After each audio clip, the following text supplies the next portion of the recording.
महा-टी-ई-टीचा 150 प्रश्नांचा पेपर सोडवत असताना आपल्याला जो संघर्ष करावा लागतो, तो संघर्ष करत असताना जो गोल्डन रूल वापरायचा असतो, वेळेचं नियोजन करायचं असतं, ते नियोजन आजच्या या सेशनच्या माध्यमातून आपल्याला या ठिकाणी पाहायचं आहे, जेणेकरून येणाऱ्या टी-ई-टी परीक्षेमध्ये तुम्हाला तो सराव आत्तापासूनच करता यावा, टी-ई-टी परीक्षेमध्ये व्यवस्थित पद्धतीने यश मिळावं आणि महा-टी-ई-टीच्या येणाऱ्या परीक्षेमध्ये तुम्हाला या ठिकाणी पास होता यावं, याच दृष्टिकोनातून आजचा हा सेशन आपण अरेंज केलेला आहे. येणाऱ्या परीक्षेमध्ये तुम्ही म्हणाल सर तयारी करत असताना अजून परीक्षेला तर खूप वेळ आहे, मग आत्ताच याची या ठिकाणी काय गरज आहे? तर ती गरज नेमकी काय आहे तो व्हिडिओच आज आपण या ठिकाणी घेतोय, जेणेकरून तुम्हाला त्या तयारीसाठी वेळ मिळावा. नमस्कार, मी अबूज पाटील आणि स्वागत करतो तुमचं उत्कर्ष इन्स्टिट्यूटच्या ऑनलाईन लर्निंग प्लॅटफॉर्मवरती. आल्याबरोबर माझा आवाज क्लिअर आहे का एकदा कमेंट बॉक्समध्ये सांगायचं, जेणेकरून तुमच्या प्रश्नांना उत्तर देता येतील आणि किंवा मला इथं बोलता येईल, आपल्या सेशनला सुरुवात करता येईल. आणि जास्तीत जास्त मित्रांपर्यंत लिंक शेअर करायची आहे. चॅनलवरती नवीन असाल तर चॅनलला सुद्धा सबस्क्राईब करून ठेवायचं आहे. ठीक आहे, चला बघा या ठिकाणी सुरुवात करूया आपण आपल्या सेशनला. माझा आवाज क्लिअर का एकदा कमेंट बॉक्समध्ये सांगून टाका. चला, ऑडिओ व्हिडिओ क्लिअर आहे? ओके, ठीक आहे, चला ओके आहे सर, ओके ठीक आहे. चला, मी तुम्हाला सांगत होतो की महा-टी-ई-टी 2026 120 मिनिटांमध्ये 150 प्रश्न सोडवण्याचा गोल्डन रूल. बघा, बऱ्याच वेळा समस्या असतात की मला पेपर सोडवता आले नाही, पेपरला वेळ मिळाला नाही, शेवटच्या प्रश्नांपर्यंत आपल्याला पोहोचता आलेलं नसतं आणि त्यामुळं निश्चितपणे आपल्याला रिझल्टमध्ये सुद्धा काही प्रमाणामध्ये काय होत असतं तर इथं बॅकला यावं लागतं. ठीक आहे, अशा प्रकारच्या समस्या तुम्हाला बऱ्याच वेळा निर्माण झालेल्या पाहायला मिळतील. मग या समस्यांवरती तोडगा नेमका काय याच सेशनच्या माध्यमातून तुम्हाला मिळणार आहे. ठीक आहे, बघा याच्यामध्ये आजच्या सेशनमध्ये काय काय पाहायचं आहे आपल्याला. एकतर येणाऱ्या अडचणी काय काय असतात, कारण जोपर्यंत आपल्याला परीक्षेमध्ये येणाऱ्या अडचणी माहीत होत नाहीत तोपर्यंत आपल्याला त्याच्या उपाययोजना करता येत नाहीयेत. ठीक आहे, दुसरी गोष्ट, त्या अडचणी निर्माण का झाल्या म्हणजे त्याची कारणं कोणती आहेत, जेणेकरून ती आपल्याला टाळता येतील आणि येणाऱ्या परीक्षेसाठी तयारी करता येतील. आणि या अडचणींवरती एकंदरीत उपाययोजना काय आहेत, वेळेत पेपर सोडवण्यासाठी प्रभावी उपाय कोणते वापरायचे, आजच्या या सेशनच्या माध्यमातून आपल्याला समजून घ्यायचं आहे. ठीक आहे, व्हिडिओ शेवटपर्यंत पहा, निश्चितपणे तुम्हाला येणाऱ्या परीक्षेसाठी याचा फायदा 100% होणार आहे. ठीक आहे, मग बघा इथं जर बघितलं तर इथं तुम्हाला पाहायला मिळेल की तत्पूर्वी तुम्हाला सांगतो महा-टी-ई-टीची आपली जी बॅच आहे ती सुरू झालेली आहे. सगळे विषय हिंदी सहित तुम्हाला या ठिकाणी काय आहेत उपलब्ध करून देण्यात आलेले आहेत बरं का. ठीक आहे, आपली ही महाराष्ट्रातली सर्वोत्तम बॅच असणार आहे. प्रत्येक विषय अगदी व्यवस्थित पद्धतीने प्रत्येकाचे डेमो लेक्चर्स अवेलेबल आहेत युट्यूबवरती, ते प्रत्येकाने बघा आणि त्याच्यानंतर मग तुम्ही काय करू शकता तर बॅच जॉईन करून घेऊ शकता. Good afternoon of you, good afternoon. चला, लाईक करून टाकायचं सर्वांनी. ठीक आहे, करूया सुरुवात आपण आपल्या सेशनला. बघा बघा येणाऱ्या अडचणी कोणत्या कोणत्या असतात, चॅलेंजेस कोणते असतात पेपर सोडवताना. ठीक आहे, तर सुरुवातीला जर बघितलं तर या ठिकाणी शेवटचे प्रश्न सुटणे, कारण वाचत जात असताना पेपर सोडवत जात असताना शेवटच्या प्रश्नापर्यंत आपल्याला पोहोचणं होत नाही. शेवटचे जे 20-30 प्रश्न असतात ते नेमके सोपे असतात आणि सोपे प्रश्न आपल्याकडून काय होतात तर या ठिकाणी गाळून जातात, सोडवायचे राहून जातात, वाचायचे राहून जातात. मग तिथं आपण काय करतो, तुक्के मारतो. जे प्रश्न आपल्याला सहज पद्धतीने सोडवता आले असते त्याच्यावरती आपण जर तुक्के मारले तर निश्चितपणे प्रश्नाची उत्तर काय होणार आहेत, चुकून जाणार आहेत. ठीक आहे, निगेटिव्ह मार्किंग नसल्यामुळे आपण सर्वच्या सर्व प्रश्न या ठिकाणी उत्तरपत्रिकेमध्ये काळे करून येतो. ही पहिली समस्या आहे. ठीक आहे, लक्षात ठेवायचं. हा, मॅथला टाइम पुरत नाही त्याच्यावरती समस्या तुम्हाला निश्चितपणे सांगतो बरं का. मॅथवरती कशा पद्धतीने टाइम काढायचा आहे, गणितात किंवा लांब प्रश्नांमध्ये अडकतो आपण. ठीक आहे, लांब प्रश्नांमध्ये आपण अडकतो आहोत. गणितांमध्ये मोठ्या प्रमाणामध्ये आपल्याला समस्या निर्माण होतात. बरोबर, बालमानसशास्त्र याच्यामध्ये जर बघितलं किंवा भाषेमधले असतील, परिसर अभ्यास असेल, सोशल सायन्समध्ये असेल, हे प्रश्न लेंदी असतात त्यामुळे तिथंही आपण अडकून जातो. आणि मॅथमध्ये सुद्धा आपल्याला गणिताचे प्रश्न वाचण्यासाठी आणि सोडवण्यासाठी जो वेळ लागतो तो जास्त प्रमाणामध्ये असतो. त्याच्यावरती सुद्धा उपाययोजना आपल्याला पाहता येतील. ठीक आहे, पुढे गोंधळ उडतो. बघा गोंधळ कसा उडतो, घड्याळातील वेळ वेगानं पुढे जात असते. बरोबर, आपण कायम या ठिकाणी बघत राहतो, त्यामध्ये या ठिकाणी इथं पुढे जात आहे आणि पहिली भीती वाटते ती काय तर सोप्या प्रश्नांची उत्तर आपल्याकडून चुकू शकतात. हा जर गोंधळ मनामध्ये निर्माण झाला तर आपण वाचलेल्या प्रश्नाची सुद्धा उत्तरं, ज्या प्रश्नाची उत्तर आपल्याला सहज पद्धतीने देता येतात त्याची उत्तरं सुद्धा चुकून जातात. गोंधळ निर्माण झाला. दुसरी OMR शीट भरताना आपण चुका करत असतो. ठीक आहे, घाईघाईमध्ये ते भरत असतो. बरेच जण त्याच्यासाठी ज्या चुकीच्या पद्धती वापरतात त्याला या ठिकाणी हा कारणीभूत ठरतात. बरोबर, ह्या येणाऱ्या अडचणी आहेत, या जर अडचणी आपण दूर केल्या तर आपल्याला पेपर हा सहज पद्धतीने सोपा जाणार आहे. दुसरं, याच्यासाठी कारण काय आहेत? विषयानुसार वेळेचं नियोजन नसणं हे त्याचं पहिलं कारण आहे. दुसरं, वाचनाचा वेग कमी असणं. बरोबर, दुसरं कारण आहे. त्याच्यानंतर जर बघितलं, स्किप करण्याची सवय नसणं. बघा आता इथं जर बघितलं हे तर तुम्हाला समजेल की विषयानुसार वेळेचं नियोजन असणं म्हणजे कोणत्या विषयाला किती प्रमाणामध्ये वेळ दिला गेला पाहिजे याचं नियोजन आपण कधीच केलेलं नसतं. पेपरला जातो, आपण अभ्यास केलेला असतो, सराव केलेला असतो, पण नेमका कोणत्या विषयामध्ये किती वेळ घालवायचा हे आपण कुठल्याही प्रकारे नियोजन केलेलं नसतं. ठीक आहे, चला हाच प्रॉब्लेम होतो माझ्यासोबत. तेच तुम्हाला सांगतो, फक्त 2 मिनिटं वेळ द्या, सर्व ऐकून घ्या. ठीक आहे, वाचनाचा वेग कमी असतो. ठीक आहे, वाचण्याची जी स्पीड आहे ती कमी झालेली असते, त्याच्यामुळे तर ऑब्व्हियसली शेवटच्या प्रश्नापर्यंत पोहोचताच येत नाही. स्किप करण्याची सवय नसणे. आपल्याला इगो आपला आडवा येतो. बघा, आपल्याला इगो आडवा येतो. हे मी केलेलं आहे, पण मला तरी सुटत नाही, मी त्याच प्रश्नाला या ठिकाणी पुढे सोडवल्याशिवाय पुढे जाणार नाही, अशा प्रकारचा युग आपल्या मनामध्ये असतो. बरोबर, प्रश्न बऱ्याच वेळा लेंदी असतो आणि सोडवायलाही कठीण असतो. मग तशा परिस्थितीमध्ये आपण तिथं आडून जर बसलो, आपला इगो जर वाढवाला, आपल्याला स्किप करण्याची जर सवय नसली तर निश्चितपणे पुढे आपल्याला काय होणार आहे, टाइम मॅनेज करता येणार नाहीये. आपल्याला इगो येता कामा नये. जे मोठे वाटणारे प्रश्न आहेत, जे अवघड वाटणारे प्रश्न आहेत, सोडवण्यासाठी उजड जातात, काही सेकंदामध्ये त्याला ओळखायचं, स्किप करून पुढच्या प्रश्नाकडे निघून गेलं पाहिजे. कारण 150 प्रश्नापैकी कमीत कमी 10 प्रश्न तरी कसे असतात ते तर तुमचा इगो हट करणारे असतात. बरोबर, आणि जर तुमचा इगो हट झाला तर निश्चितपणे तुमचा वेळेचं नियोजन चुकलंच म्हणून समजा. ते मुद्दामून तुमच्यासाठी टाकलेले प्रश्न असतात आणि सराव प्रश्नपत्रिका न सोडवणे हा त्याच्या मागचा एक या ठिकाणी कन्सर्न असतो की तुम्ही जेवढ्या प्रमाणामध्ये जास्त सराव कराल तेवढं तुम्ही परफेक्शनकडे जात असता. बरोबर, तर ते तुम्हाला सांगतो कशा पद्धतीने या ठिकाणी परीक्षेपूर्वी टाइम लावून प्रश्नपत्रिका सोडवल्या गेल्या पाहिजेत. ते आपल्याकडून सोडवता येत नाहीत, सोडवणं होत नाही. ठीक आहे, उतार आल्यावर त्याच्यावरती पण सांगतो, त्याच्यावरती पण बोलतो. आता या अडचणी झाल्या, अडचणीची कारणं झाली. आता आपल्याला पुढे जाता येईल, याच्या उपाययोजना नेमक्या काय आहेत, काय केल्यानंतर हा वेळ वाचणार आहे. बरोबर, शेवटच्या प्रश्नांपर्यंत पोहोचण्यासाठी काय उपाययोजना आपल्याला सुरुवातीपासून कराव्या लागणार आहेत. कारण हा व्हिडिओ घेण्यामागं काय उद्देश आहे तर आजपासूनच त्या चुकांवरती तुम्ही काम केलं पाहिजे आणि त्या चुका होणार नाहीत. त्या चुका एका प्रश्नपत्रिकेच्या सोडवण्याच्या माध्यमातून काय करता येतील, तुम्हाला त्या स्किप करता येतील, त्या बाजूला जाता येतील. बरोबर, मग आता बघायचंय तत्पूर्वी सामाजिक शास्त्र जे पेपर 2 साठी सोशल सायन्सेस विषय आहे त्याच्यासाठी आपलं 1 स्टॉप सोल्युशन संपूर्ण गाईड स्वरूपाचं पुस्तक आलेलं आहे. याच्यामध्ये पेपर क्वालिटी, कंटेंट क्वालिटी सगळ्यात महत्त्वाची आहे. याच्या माध्यमातून 60 पैकी लक्षात ठेवायचंय, तुम्हाला 60 पैकी 50+ प्रश्न या एका पुस्तकातून तुमचे क्लिअर होणार आहेत. बरोबर, 60 पैकी 50 प्रश्न एकाच पुस्तकातून. ठीक आहे, चला त्यामुळं निश्चितपणे ज्यांना जॉईन घ्यायचं असेल त्यांनी काय करायचंय तर या नंबरवरती संपर्क करून तुम्ही ते पुस्तक मागू शकता किंवा तुमच्या जवळच्या विक्रेत्यामध्ये, तुमच्या शहरामध्ये जे विक्रेते असतील, बुकशॉप असेल तिथं सुद्धा तुम्हाला ते पुस्तक अवेलेबल करून देण्यात आलेलं आहे, तुम्ही ते मागवू शकता. ठीक आहे, चला येऊया आपल्या मूळ मुद्द्याकडं. बघा आता याच्यामध्ये उपाययोजना करत असताना वेळेत पेपर सोडवण्यासाठी प्रभावी उपाय, यालाच आपण या ठिकाणी काय म्हणतोय तर गोल्डन रूल असं या ठिकाणी म्हटलेलं आहे. बघा, मग सगळ्यात पहिलं काय, सोपे ते कठीण असा क्रम लावा. बरोबर, सोपे जे पटकन सोपे प्रश्न आहेत ते लवकर सोडून घ्यायचे आहेत. वेळ 2 तासाचा आहे 150 प्रश्नांसाठी, तो भरपूर आहे आपल्यासाठी, तो भरपूर आहे. त्याच्यामुळं जे सोपे अगोदर आपल्याला विषयाची सुद्धा विभागणी तशाच पद्धतीने करायची आहे. आपल्याला सोपा वाटणारा विषय अगोदर घ्यायचा आणि त्याच्यामधले सुद्धा सोपे प्रश्न अगोदर सॉल्व्ह करून घ्यायचे आणि मग अवघड प्रश्नाकडे जायचं. सोपा विषय अगोदर घ्यायचा आणि मग अवघड वाटणाऱ्या विषयाकडे जायचं. बरोबर, मग वाटेवर तुम्हाला कोणताही विषय सोपा वाटू शकतो, कोणताही विषय सुद्धा अवघड वाटू शकतो. ठीक आहे, लक्षात घ्यायचंय. मग हा त्याचा क्रम तुमचा असला पाहिजे.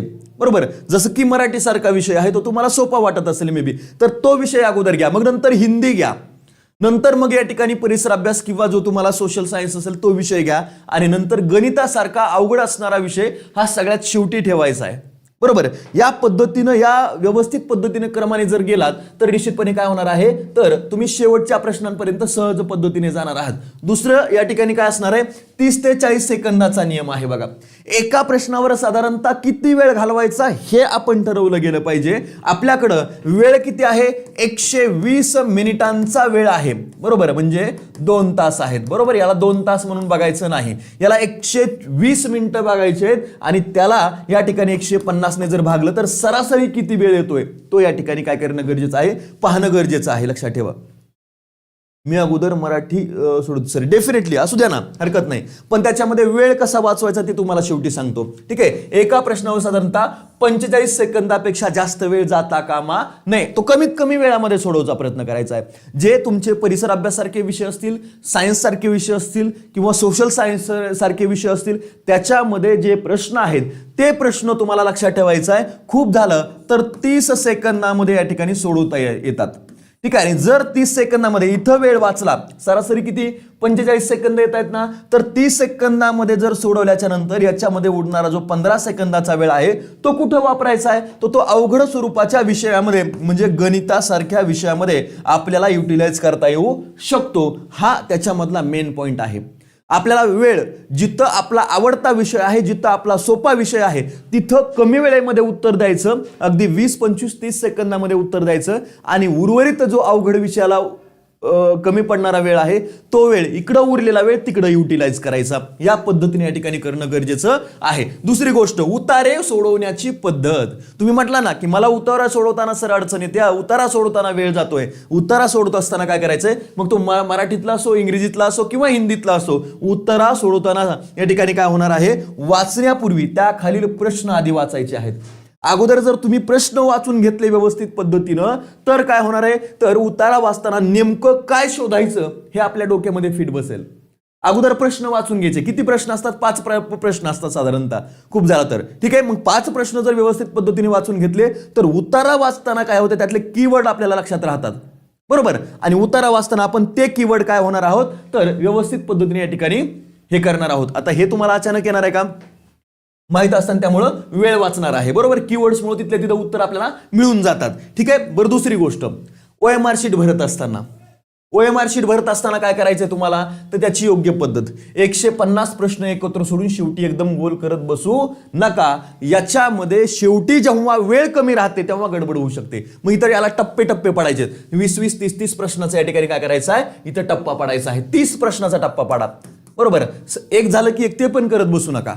काही काहीची पद्धत काय असते, 150च्या 150 प्रश्न सोडवायचे आणि मग नंतर उत्तरपत्रिकेवरती OMR शीटवरती काय करायचे, काळे करून टाकायचे. ते जमत नाही, त्याच्यामुळं गडबड होऊ शकते. एक जर सिक्वेन्स चुकली ना, good afternoon madam, Shinde madam, चला, ठीक आहे, ती जर सिक्वेन्स चुकली तर अख्खाच्या अख्खा पेपर चुकलाच म्हणून समजायचा. मग अशा परिस्थितीमध्ये काय करायचं, तर एक विषय कंप्लीट करायचा किंवा 30 प्रश्नांचे या ठिकाणी काय करू शकता तुम्ही, तर स्लॉट्स पाडू शकता. 30 प्रश्न झाले की मग नंतर गोल करा, 30 प्रश्न झाले मग नंतर गोल करा. या पद्धतीनं तुम्हाला जाणं गरजेचं आहे आणि त्या पद्धतीनं जर गेलात तर गडबडही होणार नाही आणि त्याच्या बरोबरीने या ठिकाणी कुठल्याही प्रकारची इथं मिस्टेक सुद्धा होणार नाहीये. तुमचे जास्तीत जास्त ॲक्युरसी वाढवण्यासाठी इथं मदत होणार आहे. ठीक आहे, आणि तुमचे मार्क्स वाढणार आहेत आणि मार्क वाढल्यामुळे तुम्ही पासिंगचे चान्सेस हे जास्तीत जास्त असणार आहेत. ठीक आहे, पुढचा प्रश्न, हा माझ्यासोबत झालं तसं, यस डेफिनेटली मी तुम्हाला तेच म्हटलं की ते होता कामा नये. म्हणून काय करायचं, स्लॉट्स पडायचे आणि शक्यतो 30-30 प्रश्नाचे स्लॉट्स ठेवा. 30-30 प्रश्नाचे 5 स्लॉट जरी झाले तर हरकत नाही. ठीक आहे, लक्षात ठेवायचं. त्याच्यानंतर वाचनाचा सराव आणि एलिमिनेशन मेथड. एलिमिनेशन मेथड म्हणजे काय, तर आपल्याला 4 पर्याय आहेत. 4 पर्यायापैकी 2 तर आपल्याला क्लिअरच माहित असतात की हे चुकीचे, ते वाचायचेच नाही, त्याला कन्सिडर करायचं नाही. मग 50-50 वरती खेळता येतं, आहे का नाही. मग 50-50 वरती खेळता येतं. जर आपल्याला प्रश्न अवघड वाटतोय त्या परिस्थितीमध्ये, प्रत्येकाच प्रश्नाला गरज आहे का त्याची नाही, आपल्याला बरेच प्रश्न येत असतात, सोडवता येत असतात, बरोबर. आपल्याला पास व्हायचंय कितीला, तर आपण म्हणूया 90ला, त्याच्यापैकी 60 प्रश्न तर आपल्याला सहजच येत असतात, डायरेक्टली उत्तर माहित असतात. उरलेले जे प्रश्न आहेत 60 पेक्षा मी म्हणेल 70 पर्यंत प्रश्न माहित असतात. ठीक आहे, उरलेल्या याच्यावरती काय करायचंय, उरलेले आपल्याला किती प्रश्नांची गरज आहे, 20 प्रश्नाची, त्याला 50-50 वरती खेळायचंय, बरोबर. आणि उर्वरित जे प्रश्न आहेत सगळे मॅक्झिमम इथून या ठिकाणी काय करायचे, तर म्हणजे 70 प्रश्न आपल्याला बरोबर येत आहेत, तर 80 प्रश्न जे असतात त्या ठिकाणी 150 पैकी त्याच्यावरती आपल्याला काय करायचंय, याच्यामध्ये सुद्धा काय असतात, तर जवळपास 40 प्रश्न हे 50-50 वरती येतात. 40 प्रश्न हे 50-50 वरती येतात. आपण असं धरलं की 40 पैकी 20च प्रश्न बरोबर येतील 50-50 मध्ये. ठीक आहे, आणि 20 प्रश्न पुन्हा चुकतील, पण त्याच्यामध्ये या ठिकाणी इथं जे तुक्के पूर्णपणे मारलेले आहेत तिथं सुद्धा आपले काही प्रश्न बरोबर येणार आहेत. आपण 90 पेक्षा पुढे सहज पद्धतीने निघून जाऊ शकतो. ठीक आहे, चला स्किप केलेला क्वेश्चन असतो एकतर आपण येस अगदी बरोबर आहे. ठीक आहे, मग हे प्रामुख्याने लक्षात ठेवायचं आहे. वाचनाचा सराव आणि इलिमिनेशन मेथड या ठिकाणी वापरणं क्रमप्राप्त आहे. इलिमिनेशन मेथड इथं सोडवणं. मॅथ सोडवत बसलं की मग बाकी टाइम नाही भेटत. मी तुम्हाला तेच म्हटलं ना की अवघड वाटणारा जो विषय आहे तो आपण शेवटी सोडवला पाहिजे ना. आपण मॅथ सारखा विषय अगोदर घेऊन बसतो आणि मग तिथं आपला इगो हटवतो. मी हे केलंय, मला यायलाच पाहिजे, मला येतच आहे, मी लई सराव केलाय. अरे पण तो वेळ खाऊच विषय आहे ना मुळामध्ये. मग जे अगोदर सोपे वाटणारे विषय आहेत, सोपे वाटणारे प्रश्न आहेत, ते आपण सॉल्व्ह करून घेणं गरजेचं आहे. आणि त्याच्यानंतर मग मॅथ सारखा विषय हा शेवटी घेणं गरजेचं आहे. त्याचा क्रम तुम्हाला ठरवता आला पाहिजे की मला सर्वात सोपा वाटणारा विषय कोणता आहे, 2 नंबरला सोपा कोणता वाटतो, 3 नंबरला कोणता वाटतो, 4 नंबरला कोणता वाटतो, आणि त्या क्रमाने तुम्ही प्रश्न सोडवले पाहिजेत ना, हे का नाही. ठीक आहे, इगो हट होतो. येस, इगो नाही हट झाला पाहिजे, इगो नाही हट होऊन द्यायचा, इगो हट होऊ द्यायचा नाहीये, हे का नाही. तर तिथं कारण प्रश्नपत्रिका फक्त अभ्यासावरती सोडवली जाऊ शकत नाही. पासिंगच्या लिस्टमध्ये यायचं असेल तर फक्त अभ्यासाच्या जीवावरती तुम्हाला त्या पासिंग लिस्टमध्ये जाता येणार नाहीये. त्याच्यासाठी काही स्ट्रॅटेजीज वापराव्या लागतात. इगो आपला हार्ट होऊ द्यायचा नाहीये. दुसरी गोष्ट, पीस माइंडने या ठिकाणी काय करायचं, आपल्याला पेपर सॉल्व्ह करायचा आहे, पाणी सोबत ठेवायचं आहे. बरोबर. मग आता हे सगळं करत असताना आपल्याला काय करावं लागणार आहे, तर आत्तापासूनच हे तुम्हाला काय माहित करून घ्यायचं आहे. याचं कारण असं आहे की या ठिकाणी रोज एक प्रश्नपत्रिका आत्तापासूनच सोडवायला सुरुवात करा. बरोबर. रोज नाही झाली, सध्याच्या घडीला काय करायचंय, आठवड्यातून एक सोडवा, आठवड्यातून एक सोडवा. जर अभ्यासाला आत्ता सुरुवात करत असाल तर, मागच्या 2-3 एक्झाम दिलेल्या असतील तर आत्तापासून रोज एक प्रश्नपत्रिका सोडवा. तुमचा अभ्यास बऱ्यापैकी झालेला आहे. आता तुम्हाला फक्त आणि फक्त सरावाची गरज आहे. आणि या सगळ्या चुका तिथं स्किप करायच्या आहेत. इथं 120 टाइम लावूनच प्रश्नपत्रिका सोडवायच्या. आणि आता ज्या चुका सांगितल्या, ज्या मेथड सांगितल्या, त्यांचं ऍप्लिकेशन तुम्हाला तिथं करणं गरजेचं आहे. सर पण मला सिटेटला टाइमचा प्रॉब्लेम झाला नाही काही, 20 मिनिटमध्ये पेपर झाला. तुम्ही खूप मस्त शिकवलं होतं, थँक्यू सो मच. ठीक आहे, चला. येस, इथून पुढे पेपर सोडवणं क्रमप्राप्त आहे. याच ठिकाणी जर बघितलं तर अगदी आदल्या दिवशीपर्यंत पेपर सॉल्व्ह करा, जेणेकरून तुमच्या या सगळ्या चुका तुम्हाला तिथं दुरुस्त करता येतील. आणि प्रत्यक्ष पेपरला जेव्हा जाल तेव्हा निश्चितपणे तुम्हाला पेपर हा सोपा वाटणार आहे. तुमच्या सगळ्या गोष्टी या ठिकाणी क्लिअर झालेल्या असतील. जेवढ्या प्रश्नपत्रिका जास्त सोडवाल तेवढं तुम्हाला या ठिकाणी पेपरमध्ये काय होणार आहे, सोपं होणार आहे. बरोबर. मग तुम्हाला मी म्हटलं ना की मी कायम म्हणत असतो की ओले मूळ भेदी खडकाचे अंग, अभ्यासाची संग कार्यसिद्धी. अभ्यास या शब्दाचा अर्थ तुकाराम महाराज काय त्या अर्थानं सांगतात, तर सराव, जेवढा जास्त प्रमाणामध्ये सराव तेवढं कितीही कवळं मूळ असलं, कितीही ओलं मूळ असलं तरी टणकातल्या टळक अगदी बेसॉल्ट सारख्या खडकाला सुद्धा भेदण्याची ताकद त्याच्यामध्ये येते. हे तुकाराम महाराज आपल्या अभंगातून सांगतात. याच्यासाठीच सांगतात, हे आपल्या संत महात्म्यांनी सांगितलेलं आहे. बरोबर. प्रयत्न प्रमाद उपपत्ती थॉर्नडाईकची तीच सांगते. जेवढे जास्त प्रमाणामध्ये पुन्हा पुन्हा प्रयत्न कराल त्या चुका कमी होणार आहेत आणि त्याच्या माध्यमातून काय होणार आहे, तर तुम्हाला या ठिकाणी यश संपादन करता येणार आहे. बरोबर का. सातत्याने परिपूर्ण होणे आपण या ठिकाणी अगदी बरोबर आहे. सातत्यानं परिपूर्ण होता येतं, तर तेच या माध्यमातून तुकाराम महाराजही सांगतात आणि थॉर्नडाईकही सांगतात. मानसशास्त्रामध्ये प्रयत्न प्रमादाच्या माध्यमातून हे थॉर्नडाईकनं स्पष्ट केलेलं आहे बघा. ठीक आहे सर, मराठी विषयाचे पुस्तक अजून उपलब्ध झाले नाही मार्केटमध्ये. नाही अजून. मी तुम्हाला म्हटलं ना की 1 मार्च असं धरून चला, 1 मार्च पर्यंत ते उपलब्ध होईल. अजून 4-5 दिवस वेळ आहे. तेवढ्या वेळेमध्ये निश्चितपणे तुम्हाला काय होणार आहे, यश हे पुस्तक अवेलेबल होईल. सायन्सचं असेल गणेश कर्डिले सरांचं, आपलं सोशल सायन्सचं झालेलं आहे, मराठीचं येऊन जाईल. त्याचबरोबर सगळेच विषयाचे पुस्तकं तुम्हाला लवकरात लवकर आपल्या याच्यावरती उपलब्ध होतील 1 मार्च पर्यंत किंवा 5 मार्च पर्यंत धरून चालायचं. ठीक आहे, चला. खूप छान, धन्यवाद सर, खूप छान म्हणा. Thank you so much. अशाच पद्धतीने या ठिकाणी उपस्थित राहत चला. चॅनलला सबस्क्राईब करून ठेवा, जेणेकरून तुम्हाला काय होईल, तर येणाऱ्या परीक्षेपर्यंत परफेक्ट प्लॅननं या ठिकाणी घेऊन जाण्याची जबाबदारी ही उत्कर्ष इन्स्टिट्यूटची असेल. मेंटरशिप प्रोग्राम आम्ही या ठिकाणी घेऊन येतो आहोत लवकरच. तुम्हाला 2 दिवसामध्ये त्याचं सुद्धा एक प्लॅन नेमका काय आहे, ज्यांना जॉईन करायचे असेल त्यांनी मेंटरशिप प्रोग्रामला सुद्धा तुम्ही काय करू शकता, अप्लाय करू शकता. 97 93924141 या नंबरवरती संपर्क करा. ज्यांना मेंटरशिप प्रोग्राम जो उत्कर्ष इन्स्टिट्यूटच्या माध्यमातून राबवला जात आहे त्यासाठी 100% काय करू शकता तुम्ही, हे करू शकता. ठीक आहे. मार्केटला मिळेल का तुमचं बुक? हो, मार्केटला मिळतं, सर्वत्र मिळेल, तुमचं कुठंही मिळू शकतं. ठीक आहे. तुम्ही जिथे आहात तिथं विचारून बघा, प्रत्येकाला त्या ठिकाणी उपलब्ध करून दिलं जाईल. ठीक आहे. चला, ठीक आहे. मेंटरशिप प्रोग्रामला ज्यांना जॉईन व्हायचं असेल त्यांनी संपर्क करावा. निश्चितपणे तुम्हाला येणाऱ्या परीक्षेमध्ये यश प्राप्त करून देण्याची, यश संपादन करून देण्याची जबाबदारी अगदी खात्रीशीर 100% टार्गेट 110 असेल. 110 प्लसचं टार्गेट या मेंटरशिप बॅचच्या माध्यमातून ठेवण्यात आलेला आहे. त्या पद्धतीचा प्लॅन रेडी करण्याचं काम चालू आहे. तो तुम्हाला 2 दिवसामध्ये तुम्हाला प्लॅन दिला जाईल आणि त्याच्यानुसार आम्ही तुमच्याकडून त्या गोष्टी करून घेणार आहोत. ठीक आहे. ती मेंटरशिप बॅच नेमकी काय आहे त्याच्यावरती थोडंसं काम सुरू आहे. ते काम पद्धती योग्य पद्धतीने कंप्लीट झालं की तुमच्या समोर ती बॅच लॉन्च केली जाणार आहे. तत्पूर्वी ज्यांना बॅच जॉईन करायची असेल त्यांनी या ठिकाणी संपर्क साधावा. ठीक आहे. सर मला बॅच लावायची आहे, संपर्क करायचा, या नंबरवरती संपर्क करा. इत्यंभूत माहिती तुम्हाला दिली जाईल. ठीक आहे. मग आजच्या या सेशनच्या माध्यमातून सेवेला विराम. लाईक करा, शेअर करा आणि जास्तीत जास्त तुमच्या मित्रांपर्यंत या ठिकाणी पोहोचवायचं आहे. महाटेडची आपली ही जी रेग्युलर बॅच आहे, मेंटरशिप वेगळी आहे. ठीक आहे. रेग्युलर बॅच वेगळी आणि मेंटरशिप बॅच वेगळी, हे सुद्धा तुम्हाला या ठिकाणी. सर 1 मार्कसाठी खूप रडायला येतं. डेफिनेटली इथून पुढे रडायची गरज नाहीये. 110 मार्क म्हणजे 110 मार्क. ज्या दिवशी पेपर झाला त्याच दिवशी तोऱ्यात सांगायचं पास झालो बरं का, पास झाले बरं का, 100%. मग ती कॅटेगरी कोणती असो, कॅटेगरी कोणती असो, कारण तुम्हाला माहिती आहे कॅटेगरीला 82 मार्क लागतात आणि तुम्हाला ओपनला 90 मार्क लागतात, हे का नाही. 110चा असं विषय संपला, विषयच संपला.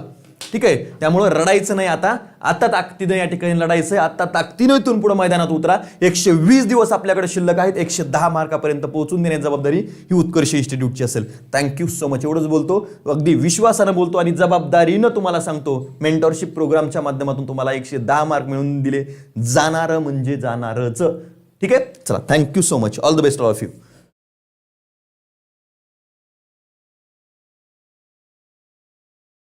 सांगा 100%. आम्ही वाट बघू. 100% तुम्हाला इथं हे होणारच आहे. ठीक आहे. चला.